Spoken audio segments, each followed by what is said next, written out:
Ամենաաբսուրդը այն է, որ այո,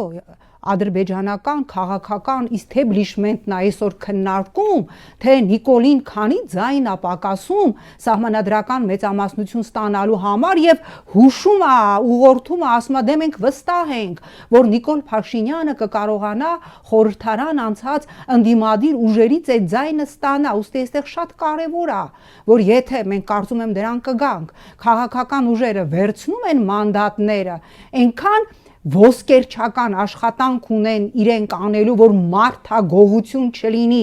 որտեղ սահմանադրական մեծամասնություն ստանալով Նիկոլ Փաշինյանը իրականացնելու է ադրբեջանական վերջի նախապայմանը եւ հռչակելու է Հայաստանի 4-րդ հանրապետություն, հանելով անկախության հռչակագիր, իրականացնելով եկեղեցու դեմ իր ռեպրեսիաները, որը արդեն իրենց նախընտրական ծրագրում տեղակայված է, եւ այստեղ շատ կարեւոր է, որ չլինի մեկ падգամավոր, որին հնարավոր լինի գողանալ։ Սա արդեն, եթե ընդդիմադիրները վերցնում են մանդատները եւ գնում է բացարձակապես իրենց տոտալ պատասխանատվության դաշտ։